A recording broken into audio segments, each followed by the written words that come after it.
Good morning, students. I am on cloud 9 to welcome you for this session of today. How are you, children? Everyone is fine? Yes. In the previous class, I just gave the gist of the life of Pi by Jan Martel. Have you gone through the story? Did you understand it well? Hope you might have understood it well. Right? Now, please take your textbook, children, and in page number 65, there is one exercise given, that fourth one, sequence the following incidents logically to write the summary of the story, Life of Pi. Have you seen it?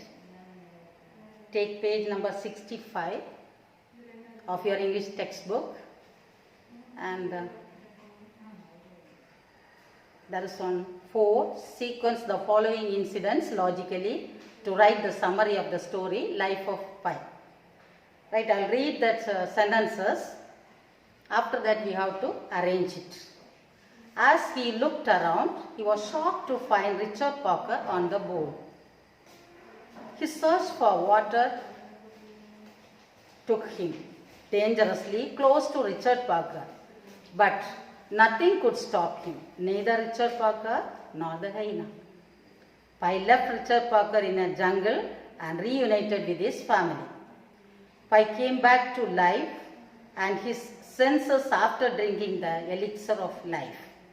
He understood that it was Richard Parker who helped him survive for 227 days.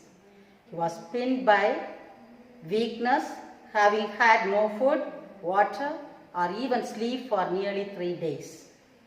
Strangely, his thirst overpowered his fear of Richard Parker, and he went about exploring for fresh water. A little later, he succeeded in his search when he found stacks of cans of drinking water.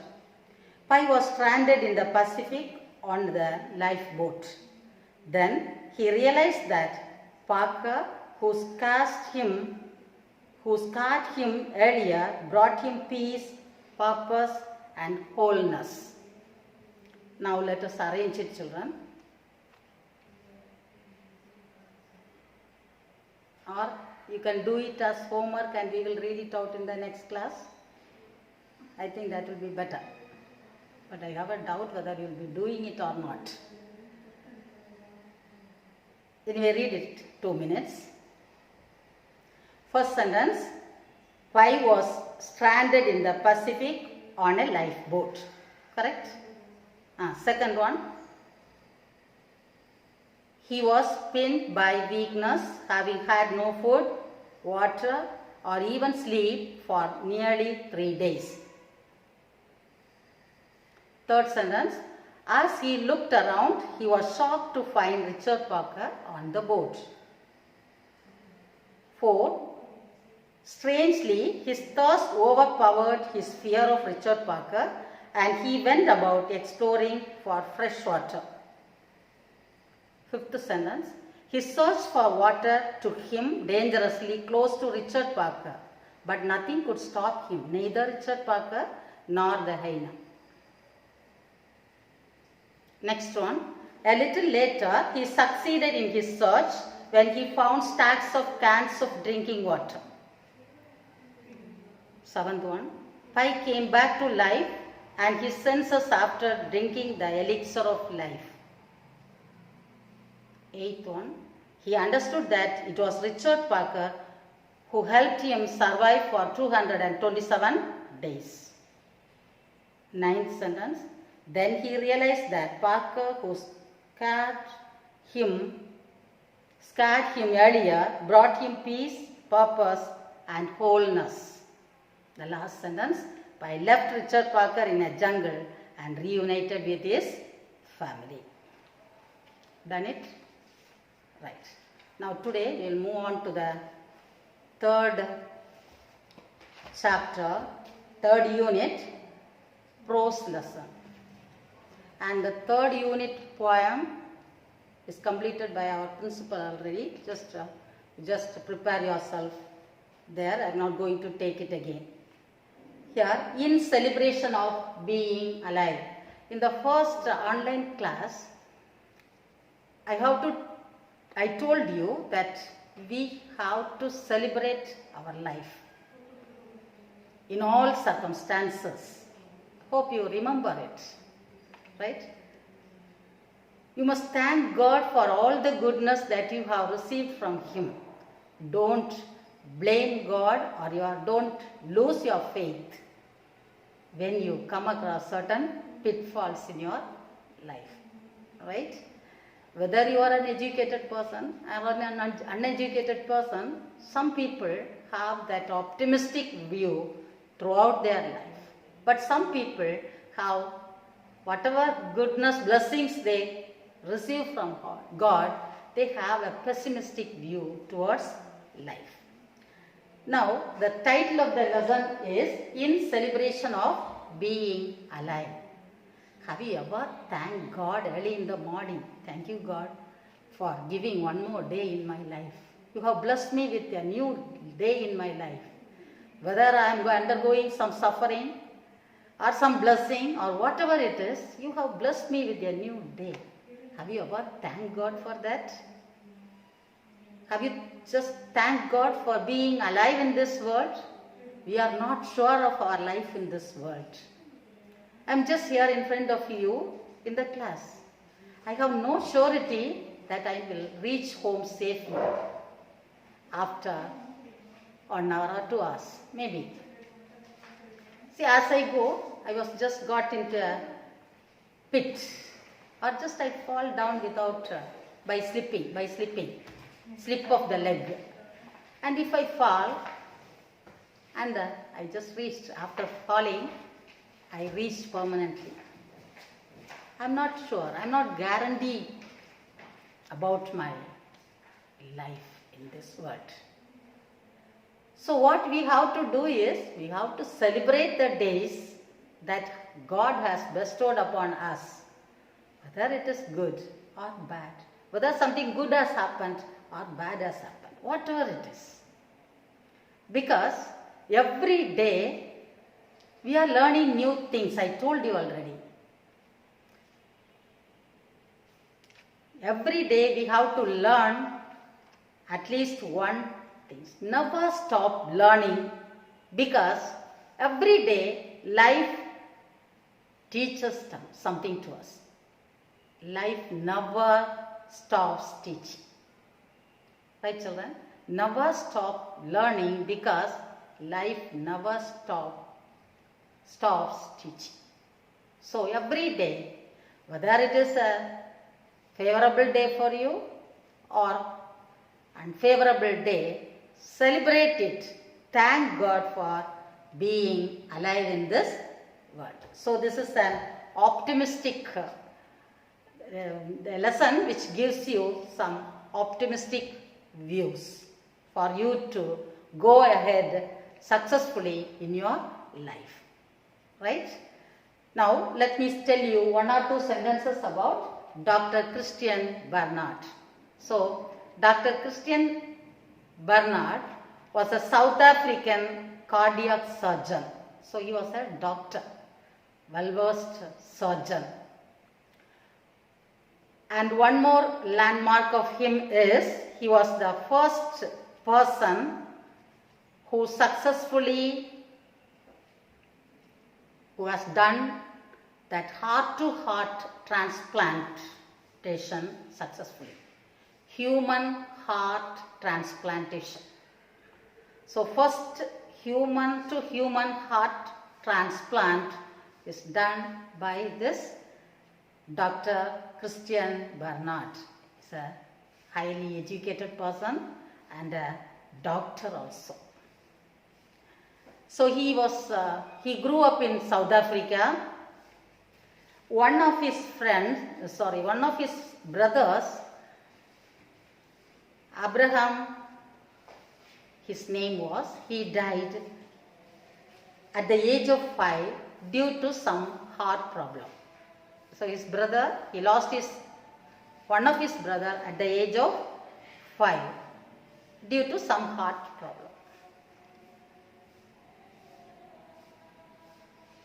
When his brother died, he was very much moved by it.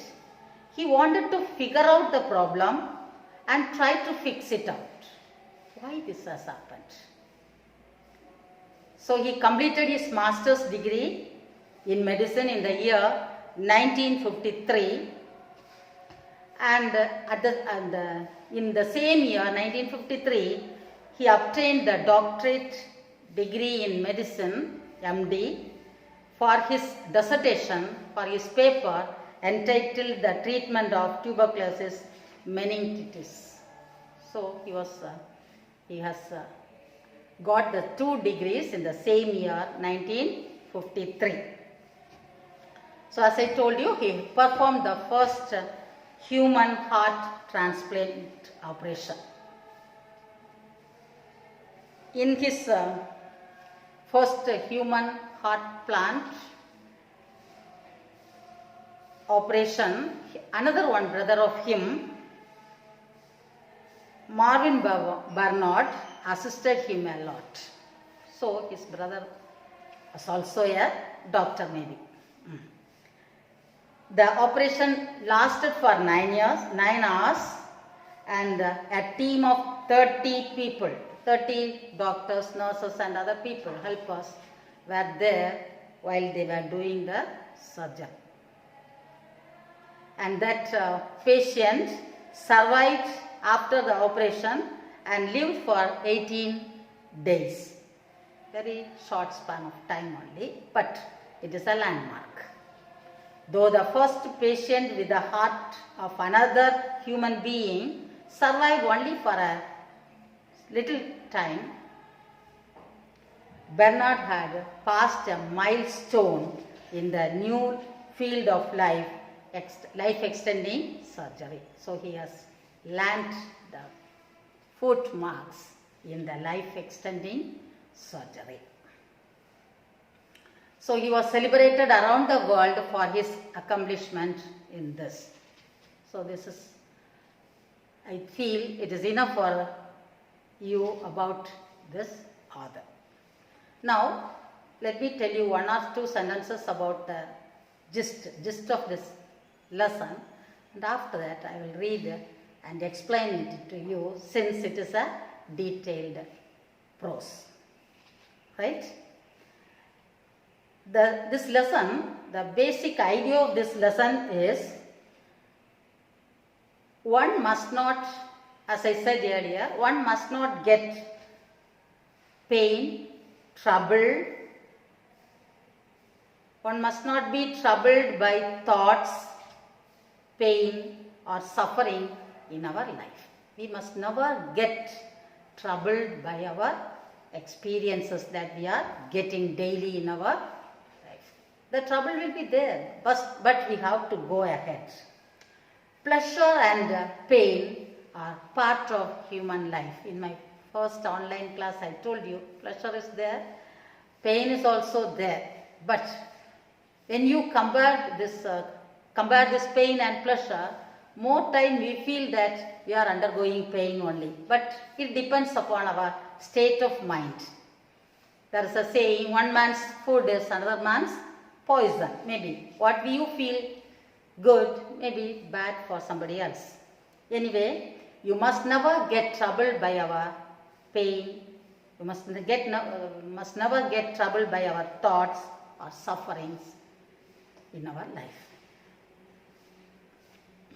We must try to forget the suffering, and try to find joy in it.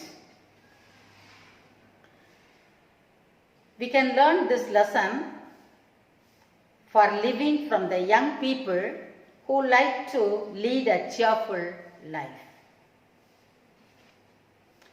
Though he was a doctor, our Christian Bernard is a highly educated person. He was most often thinking of his suffering and pain. So many people are living in this world and they are undergoing troubles, If I take my life, I lost my brother when he was just 5 years, a small baby, a small child, maybe schoolboy stage. So one after another, if I analyze, I undergo often suffering and pain in my life. This is the basic thought that Dr. Bernard had in his mind always, though he was a successful person. But one must get on well with the business of living. What is this business of living? Getting joy in the real sense of the term, without sorrow or suffering. The business of living is the celebration of living. Celebration of living. Now, the gist of it, Dr. Bernard was a South African surgeon, as I told earlier, designed artificial heart valves and wrote, he is a writer also, he wrote many books on medicine. Here in this prose piece, he ruminates on why people suffer. One day, he along with his wife went to a hotel and they had a meal. And after their meal, they just came out and they were crossing the road. While they were crossing the road, a car just came across and hit him, knocked him at his wife. She was thrown on the other line of the road and was hit by a car which came from the opposite direction. Bernard suffered from 11 broken ribs and perforated lung. His wife had fractured shoulder. As he was there getting treatment in that hospital, he reflects on what his father used to tell. Whatever happens, it is for your good. It is for your good. Suffering is God's way of testing, refining, molding, teaching you new things. This is the idea that Bernard's father had. Whenever he comes across certain difficulties in his life, he may be an optimist, maybe. He used to say, it is through suffering God teaches us. He refines us. He purifies us. He enables us to live a better life. This is his father's idea. But Bernard has no faith or belief in it. He did not feel that after undergoing trouble, we become noble, pure, refined. He has no faith in it. So he did not see anything noble in it. A patient in pain, he must have seen so many patients in the hospital just undergoing severe pain, anguish, wailing in the ward, children wailing in the ward because of pain. What is that refinement needed there? Why God is testing us like this? What purification we will get after this, undergoing this veil in our life? This is his view of life. One day, his father showed him a half-eaten biscuit. It was the last one his brother had before he died with a heart problem. He found the suffering of children pathetic. When children feel sick, when they came there for treatment, he feels so bad. Though he treated, he feels bad in his heart. Children or patients in general, they implicitly trust doctors and nurses. They believe that they can help them. Even if they can't help, they accept their fate. So doctors try their level best, but sometimes people die while they are treating. So they just leave it, accept it as the fate of the child or the patient. Right. This incidents, one by one, what he has seen in hospital, his own brother's death, all this has brought an awareness to Dr. Bernard of suffering of little children. Several years ago, he witnessed an incident at Cape Town Red Cross Children's Hospital. He just witnessed an incident in the hospital. And that incident totally changed his views of life, his attitude towards life, and he's a completely changed man after witnessing that incident in the Cape Town's hospital. Now let us see in the textbook what is that incident which changed the life of Bernard from a pessimist to an optimist. And finally he says that we have to celebration. You know what is celebration? We have to celebrate ourselves. We have to celebrate. The reason for celebration is for being alive. God has given us life in this world. He has given us life to live in this world. So every day we must celebrate it. So our life will be a celebration hereafter every day after reading this incident which has changed our Dr. Christian Bernard. So hope this will be an optimistic lesson for you to change your attitude towards life. Nowadays, children are very much tensed. When small pitfalls comes in their life, at once they go to commit suicide, or they will stop their studies, and all these things happens because we don't know to celebrate our life. We don't know to celebrate our life. We have to celebrate our life and live a better life in this world for ourselves and do something good to the society also. There are so many types of people you could see in this. Red in complexion, white in complexion, dark in complexion, people with highly talented people. What we say that, but everyone is talented in one way or other. That is the truth. And some people who are visually challenged, physically handicapped, all these people are there. See, once when I was a small child, in our church, one visually challenged person came. And he could not see anything. He came for the service and he gave the message. While he was giving the message, before that he sang a beautiful song. He has a beautiful sound, very good voice. And he was very happily, with a smiling face, he completed the song. He gave the message.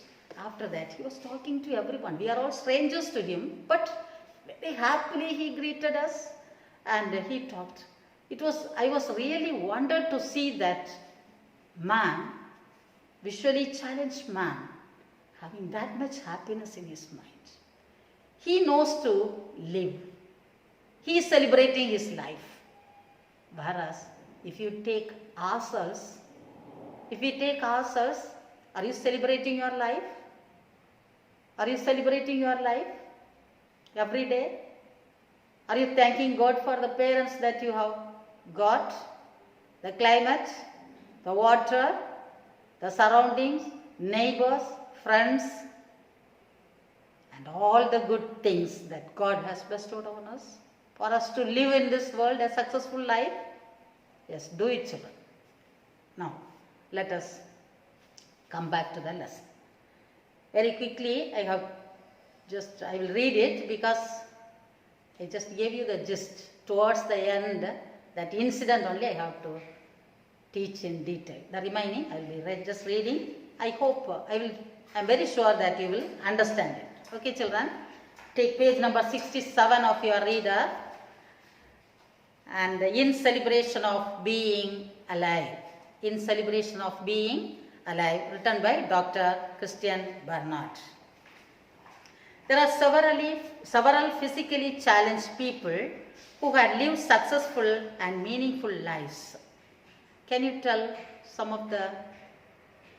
people who has achieved something though they are physically challenged? So many people. Here are a very few personalities who have fought great odds and lived a life of blessing achievements. Let us share what we know about each of them and complete the table below. Beethoven, hearing impairment, he achieved in music. Demosthenes, he has a speech impediment, he could not talk. He has become a great orator. Helen Keller, visually challenged and she got a hearing impairment also, but a very good writer. Please fill in that blanks. Mariyappan Thangavelu, he has a stunted leg, but he has a great athletics in Olympics. Mozart, he has hearing impairment. He is a well-versed musician. John Milton, visual impediment, that is visually challenged person he is.